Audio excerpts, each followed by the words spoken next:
Good morning. I'm back doing dishes and trying to use this time the best I can because who isn't busy nowadays, especially moms who work. So we're reading Crap Happens Philosophy, which is a 500-page book with over 500 quoted. And yesterday, or the last time I filmed, because yesterday I didn't do dishes, my partner did all the dishes and cleaned, and yeah. So you missed me, yeah. So we left off talking about Martin Luther King Jr.'s quote. The function of education is to teach one to think intensively and to think critically. Oh, we are falling everywhere. Gravity and kind of have a setup. Can you still see me? Yeah, yesterday I actually did. One of these days I did film all this and then it flipped. And I'm like, I don't want people to see my cars and all that, but okay. No identifier. Okay, we're gonna start over. No, we're not. We're fine. Rachel at the Community Media Center is amazing, and she's like, the more you mess up, the more human you are. You can be relatable. It's fine. It's fine if you don't look TV worthy. Like, it just normalizes everything. She's like the most uplifting, like cognitive reframing and like making it positive. It's like, yes, I don't have to like look good in the morning. I do usually like, brush my hair or something, but that's not every day. In the morning. I do by the time I leave. So Martin Luther King, intelligence plus character, that is the goal of true education, ... To save man from the morass of propaganda, in my opinion, is one of the chief aims of education. And I was like, I just Googled, what does morass mean? M-O-R-A-S-S. It actually literally means like a swamp, but it has like a lot of American words, English words have like 2, 5, like so many meanings, which is another reason I like reading, because when English isn't our first language, it's hard to read because our rules don't make sense.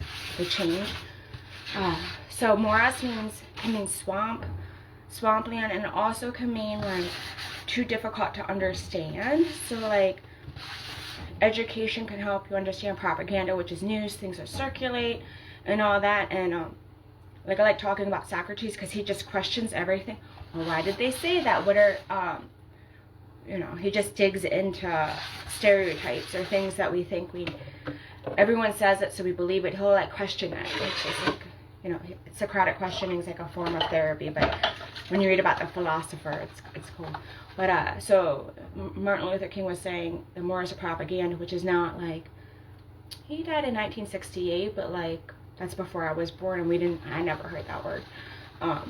So really like to save man from the confusing, swamp-like, overwhelming of like the news, like to education helps us like think past, question it, and guess whatever he means. You interpret it for yourself. Albert Einstein, he lived 1879 and 1955. Education is not the learning of facts, but the training of the mind to think. Rabindranath Tagore, 1861 and 1941. The highest education is that which does not merely give up information, but makes our life in harmony with all existence. Ratan Tata, born 1937. No one can destroy iron but its own rust. Likewise, no one can destroy us but our own mindset can. Our thoughts can change our life. So he he is our time frame. But this idea of our thoughts being like really telling us if we can, forming our mood on a lot of levels, is like cognitive behavioral therapy and DBT and ACT and all these other forms of therapy. It's really like questioning our thoughts. And I like his analogy of no one can destroy iron but our own rust. Like we can make or break our peace of mind often. And I like quoting like people that have had hard times, because I'm like, on the outside they shouldn't have peace of mind. Anne Frank should not have peace of mind during the Holocaust and in hiding, but like her writings are amazing. So I like quoting, like, it'd be fun to use this book in history where you actually have to delve into some of these people you quote if you like a quote, because it would take it to a whole other level. But Maimonides, Moshe ben Maimon, 1138 to 1204. We each decide whether to make ourselves intelligent or ignorant, compassionate or cruel, generous or miserly. No one forces us. No one decides for us. No one drags us along one path or the other. We are responsible for what we are. Malcolm X, 1925 to 1965. Education is our passport to the future, for tomorrow belongs to the people who prepare for it today. Aristotle, 384 BC to 322 BC. The purpose of knowledge is action, not knowledge. Which, I do like the idea of, like, you can be like, practice gratitude, where you're like really grateful for things. And I saw this one video on, something like, we got running water. Like, I'm not going to the creek and grabbing water. Just running water is amazing. I have a fan going. How cool is that? When did electricity start with fans? But running water, spoiled. I have an air conditioner going. Oh my gosh, like that's like, you know, wasn't around, you know, so, that long ago. You know, I have a car that runs, and what a blessing. Like, we can put gas in it, or some people plug it in, but like, we don't have to walk or take care of horses to get places unless you're Amish, which, or I think it's Amish or Quaker. One, I think it's Amish. So some people don't use those, which is fine, but like, some people don't use, you know, up-to-date things, but when you have it, it's, you know, a lot of people have dishwashers, so be so grateful if you do. And if you don't, make the most of it. And I mentioned also Rachel, who was like just such a positive, like, you might get one.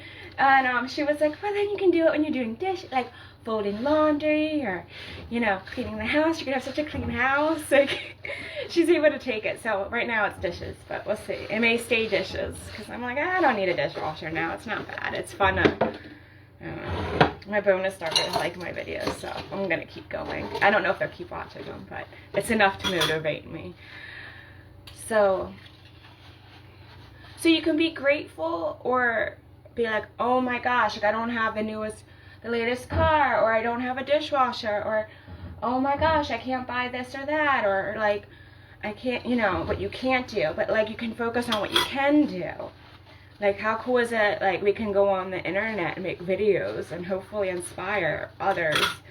That's the hope. That's why I like quoting others, because these people I'm quoting, but I mix it up, so not everyone's inspirational. Some people love like really awful lives that I quote, but maybe not. I don't want to judge anybody, but I do quote a lot of inspiring people too.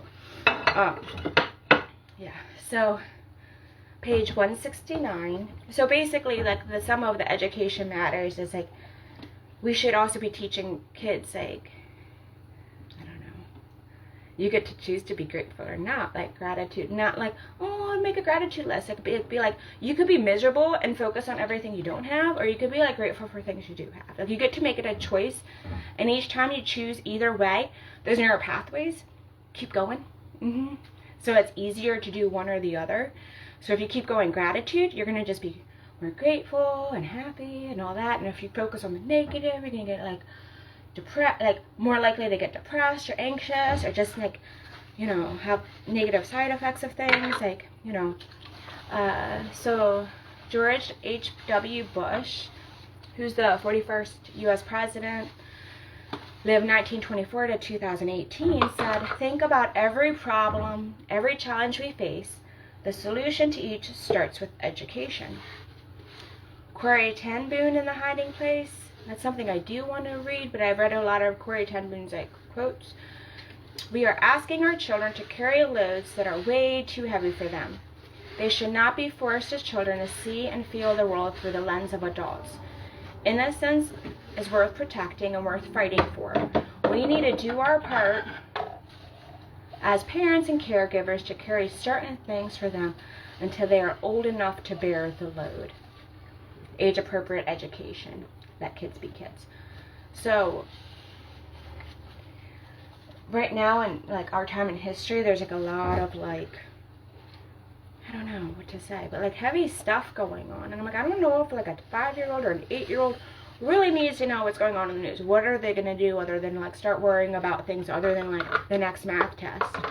which is can be like anxious enough, but like that's what I want my kids focusing on. It's like learning to read, do math, write, be kind, not bully, trying to teach them like positive mindset, like, you know, those types of things, like how to choose a good friend, like, you know, that's what the elementary school kids could be learning, and not necessarily like world politics and wars and all the division stuff. Like, we don't need to know about all the division stuff when you're little.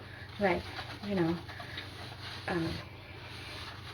yeah, I was like, they also, you know, learned, you know, little would walk around and sing songs I knew, and we have like a video, but Jesus loves the little children, all the little children of the world, red and yellow, black and white, they're all precious in His sight. Like, that's all they need to learn about race, right? When they're little, like all the division and discrimination, that's like human, it's not God. That's like people that are insecure and want to blame somebody else.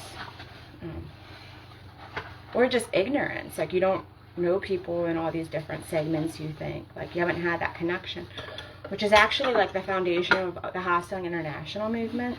Sorry, I need to turn the page, sorry, ramble. But Richard Sherman, you can Google Hosteling International, and he's the person that started it. He was a school teacher, and then he got drafted, and I think it was in Germany. There was a war, and they had, it was like a holiday, and they like went in an underground tunnels or something, and they like hung out with the enemy and like partied or whatever. Just, I don't know, I think there's alcohol involved, I don't know, but like Google it yourself. And they're kind of like, oh, like if we actually have these connections with people, we're less likely to fight them or agree with like news that I'm like, I don't really like watching the news, because I'm like, I did work at a hostel, and I'm like, I did meet people from all different countries, and like I trust their opinion on what's happening in their country more than anything that's on a screen, you know, because screens are all propaganda, where I'm like, I do, like, they show footage that's decades old, or show footage that they like stage and it's in different areas, and you know, so I'm like, yes, there is like value in it, but like, what are people like? Well, I'm gonna have to meet them. I'm not gonna trust you, like the news, to say what people are like. I met lots of people in different faith backgrounds. In my 20s, I would like, you know, I like going out like salsa dancing or ballroom dancing. But like, I remember once I was like friends with like a kind of like the Egyptian Muslim community, and this one girl was like drunk, and like her friend was like, get off her, and I like run in, and I'm like 5'2", and back then a lot lighter, like a lot less solid, and I try to break up this fight, because it, you know, like, acting like I'm like Mighty Mouse, and like the Muslims were like peaceful, like breaking things up, and like not like breaking it up, but like, I don't know, I never met an aggressive Muslim. So when people are like, Muslims are aggressive and this and that, I'm like, I haven't met them, and I have gone to a mosque, and I had a Muslim friend, and when I went to Carroll Community College / Frostburg for a semester for recreational therapy, and I went to the mosque with her, because they have it separate. It was funny though, because she had the whole thing on, but she dyed her hair, and I was like, what? Like, no one can see your hair but you, but she dyed it, which is so funny to me, because I'm like, okay, like, because you're in the bathroom and she was fixing it, because you can't, I think you can't share your hair. Each sect of every religion is a little different, but I think she wasn't supposed to show her hair to men, but she dyed it. It was just so funny. I was like, yeah. But you know, I went to the mosque, and the message was peaceful, and you know, so I'm like, when people are like, Muslims are all this, I'm like, there's extremists in all religions, so I'm like, I haven't met one. Not saying they don't exist, but like, you can't tell me all of them are, because I've met at like, you know, a good amount, and no, yeah, so with stereotypes, I'm like, I just don't get it, like, I don't know, yeah, so, let me rinse and clean the page, because, yeah, yesterday was busy. I want to do a reel at the bridge, the door. I thought the back door opened at 7 for like staff, and it's 9:30, but like I had all my stuff in the truck, and and I was just like, oh, I got there at 7, because I go to bed early. I'm like out by 9 usually, and so like I wake up early, I still got my sleep. But I got there and I'm like, man, it's locked, the door's locked, right? And I just kind of reflected, like, this is like an open door. Like, yeah, I got there too early, but like to have an opportunity to set up a community arts space, like right by the fountain at Town Hall of Westminster, where you're making your own cards to, like, we have Rachel Bears, which they do outreach to children's hospitals, so we can make cards for the kids there. I have like different groups of Carroll Hospital, so I have the 4-H behavioral health unit, which is the 4th floor there. That's kind of like mental health. Food tray one for all the food trays, so they're going to be like just like littler ones.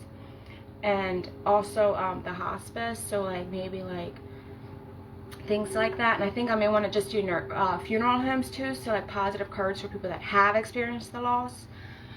And then we have I met at the recent veterans event at the Farm Museum. I'm in Carroll County, Maryland, USA. Suicide prevention for veterans group, so she can help get cards out to them. And then we have American Warrior Care Package so Rachel Bears and them are both under the Community Foundation of Carroll County, and we can get cards out to them.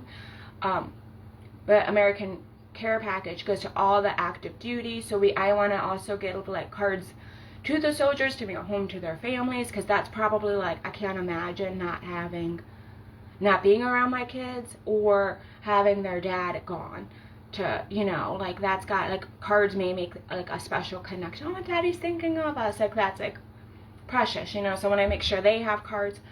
So it was just like a fun, like, we could teach kids about all these organizations. Like, I don't think that's too much, like how can we help, but like to tell kids like there's all these problems in the world and not how to help, like, I don't know. Okay, so we can turn the page. Thanks for tuning in.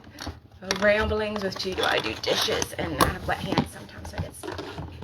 So I have hashtag, we're on page 170. And if I ever get to editing all of the 500 plus pages, and I need heavier things to hold up my book. Okay, I'll put you over here. My little radio thing. Alright, where we go? We got big soap dispensers. Okay. Try to keep it kind of quiet because I'm just rinsing now. So hashtag tell the truth, page 170.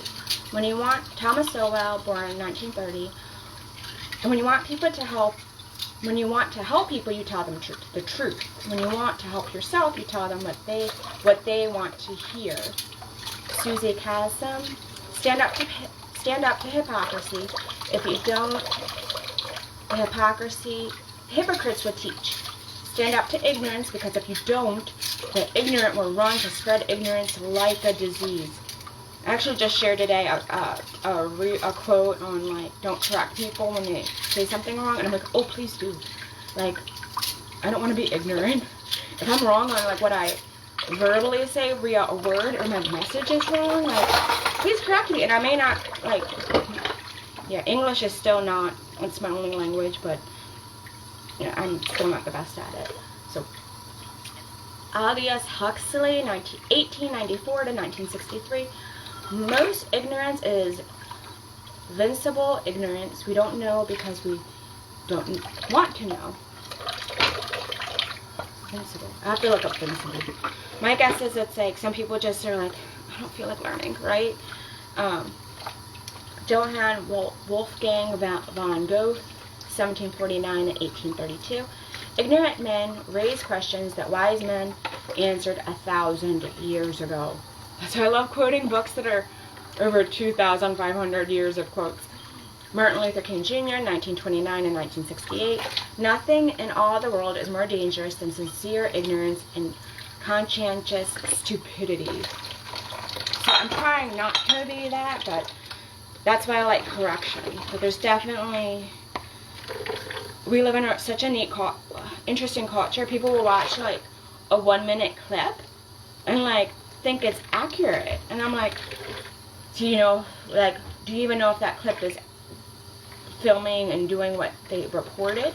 Do you know any of the background? Is it actually accurate? Like, I watched, made a new Facebook friend recently, because she's like, a lot of people don't trust research because, like, if you've ever taken a research class in grad school, which I have, there's so much error that can actually be built into the research. And a lot of people that have been mistreated by different groups, like, aren't even participating in the research. So you're basically getting, like, upper middle class of whatever country you're in that, like, feel, like, trusted in your research, because the people that don't feel trusted probably won't participate. Because sometimes a researcher doesn't look like them, doesn't come from their background, and they're like, am I going to tell you the truth? Probably not, because there's history that says you're not trustworthy. So, like, all research, I'm like, and even, like, medication, like, when you have a side effect, you actually report it. So, like, not all side effects are reported. Like, I'm not going to get in, I think I get into certain things later, but, you know, there's a lot of, when people are like, well, this study, I was like, how many people were in the study? Who did the study? How long did the study last? And people are like, why does it matter? Oh, it matters. Trust me, because I could say I did a study and interviewed 2 of my friends and made it a study. What validity does that have to, like, the population? None. It has to do with those 2 people, but I could generalize it. Doesn't make it right. But that's why I'm like, I don't trust research. Oh, we're going to track the research of the people that respond to a survey. We missed like 80%, but the 20% that are like having really great responses responded, and so we're going to base our research on the 20%. What happened to the other 80%? You know, so I have a really hard time. It's you know, I'm not a musician, and I know musicians that have a hard time listening to bad music. So, like, I don't have a hard time generally listening to music where it's, like, off a little. Like, church music that's, like, not professionally done doesn't bother me, get under my skin. I know people that it does. But, like, bad research, I'm like, oh, what was the study? How was it done? How long did it last? Who did it? What's their credentials? How many participants? What were the dynamics of the participants? Like, what groups were they? Like, what are their, like, you know, and when people can't answer that, I'm like, well, then why do I want to know your study if it's not even done, like, well? Like, you know, like,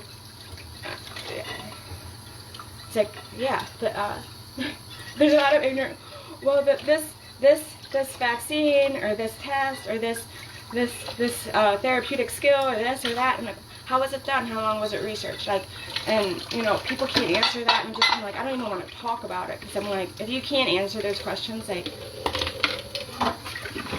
I will listen to it, but I'm not going to, like, hold it against, like, other research, or lived experience, or other things, or, you know. So, we're on page 171. Sorry, I go off on tangents, I know, but it's fine. But, like, there's a lot of people that are just, like, Martin Luther King's, like, more dangerous than sincere ignorance. Like, some people just don't question things. And I'm like, well, someone so said it, I was like, who's paying them? What's their background? Like, it's just track the money, like, you know, like, there are people, like, Cher Thurard, all of, like, I get paid as a therapist, I want to get paid as a therapist, but all the outreach and setting things up, if I even break even on supplies, I'm happy I didn't break even on supplies, but, like, all that's, like, that's volunteer stuff. Like, this stuff, I'm not getting paid to do reels or videos. Like, I care about this. I'm not getting paid. I want to be against getting paid, you know, but that's why I'm doing house stuff, because you don't get paid to clean your own house yet. So, sorry, tangents, but you should know who's doing the videos and who's sponsoring them. If they're not sponsored, you should, yeah, then you'll know. She's not, yeah, my book, I don't, if people buy it, I have it set up where I make a little bit. I'm trying to figure out how to make it go to Share Hope for Healing Arts, because I'm just too quick to do non-profit stuff. Like, I want to make it and kind of like I want to get a rug and, like, just break even with that and just get paid doing therapy. But all the, okay, so we're on category 4 of crap survivors, page 171, starting now. Certified trainers, guides, facilitators, presenters, individuals, groups. There are people who actually want to train in this crap happens philosophy, be certified and more. Certified trainers, they can provide training to work with individuals to become a guide, facilitator, presenter, and level 1 certificate. This is the highest level of certificate. Certified guides can help one-on-one. This cannot be already existing therapists or have specialists in different topics, from personal trainers to those who specialize in grief to those who are already peer supporters. Certified facilitators can lead groups in discussion to handle crap from family support system to community or school related. Certified presenters is the second level of training to be able to do public speaking on the book, philosophy in depth in a variety of settings. There may be different levels, from able to teach middle schoolers to doctorate level students, or specialize in a subtopic such as an area of wellness, from massage therapist to behavioral health therapist to expert beekeepers, apitherapy. Ideally, this course would be for continuing education credits for a variety of health professionals. Certified individuals, level 1 training, have attended a training but not enough to become an above specialist. This level 1 certificate would be the first step to becoming a guide, facilitator, or trainer. Certified groups, when a group, organization, school, religious organization, business, club want their members to all have a preliminary training by a certified trainer, they can display on their website or in publication that they have been trained in Crap Happens philosophy. This idea of taking Crap Happens philosophy into a training program with certificates is inspired by the many existing mental health behavioral programs that operate in a similar manner based on a book. A few listed on page 316. This page was added on 2022. If book reaches any form of success, the training curriculum will be developed in the upcoming years. So maybe I will end up getting paid. Well, I still want to only get paid as a therapist, and all of this, I want it to be like, oh, we can give free books out. So I kind of want it to be like my passion project. But yeah, I guess I could develop all of this. I totally forgot about this page. Oh yeah, certified. Like, they read the book, and I don't know my future, but it would be cool if people were like, oh yeah, I know Crap Happens, and we could turn it into something to grow from it, like post-traumatic growth, basic level, right? I'm going to read 172 and take a break. Do people change? Isaiah Hinkle, PhD, said, people do change. They change every day and often instantaneously. Stop asking yourself if people will change. Ask instead, when they will change, how will they change? What will trigger them to change? True success is helping people change for the better. Everyone has greatness in them. Help them tap into it. Who is the one person you can change? And I have a backwards answer. You can only change yourself. Remember, don't be afraid. Bill Chapata said, don't be afraid of new beginnings. Don't shy away from new people, new energy, new surroundings. Embrace new chance at happiness. New chances at happiness. Bill Chapata. Yeah, so Isaiah Hankel, PhD, is kind of like, you can help people change, but you can only change yourself. But you can also, like, as a therapist, most of my clients want to change, and I love this setting because it is hard to have people complain outside of the therapy office, and then they just want to complain and not process it, which is fine. But like, I love being a therapist and processing it with people and helping them like work through it and gain insights. And they, you know, I don't have like an agenda other than growing as a person and being intentional about the way they live their life. I'm not to judge how they live their life, but so I do feel like as a therapist you help people change, but I feel like in general, like as just me, like I don't know, you can't really, only you can change yourself, but it's nice to have help that can do it. The next section is anti-crap advocates. We're on the chapter of how people deal with crap in a positive way, instead of chapter 2 is more like how they don't deal with it and like the negative consequences. We're going to get into bullying and all that, and I love to see it if our culture is like, somebody's like bullying and they're like, oh my gosh, they must have a lot of crap, and they're just like, oh, it's pathetic. Like, not pathetic, but like, you almost feel sorry for people that have these like negative, crappy control freaks or crappy narcissists or crappy like bullies. Like, you're like, they got issues. There's not a happy, peaceful person that's gonna like mistreat you. Like, they're all like insecure with crap. Like, so you're kind of, when somebody's like rude or something, you're like, it's on them. And like, even today I said I like getting like corrected on my English, or if my insight's wrong, I like to be corrected on it if they've done the research to like understand my background a little bit. Like, because sometimes conversation, like Facebook, commenting on Facebook, it's like I just stopped and I make it a page in my book because I'm like, there's no depth to it. One sentence responses. I still do sometimes, but I'm like, it's just not. There's a lot of people that only have a sentence and not 500 pages and 500 plus people quoted. Like, so I'm like, you know, but like in my book, it's like if something's wrong, it's like, correct me. And I don't agree with all the quotes because I love diversity together, and a lot of people just want to stay in their box of people that think like them. And yeah, well, have a great day. We'll read 173 next dishes, but the sink is empty.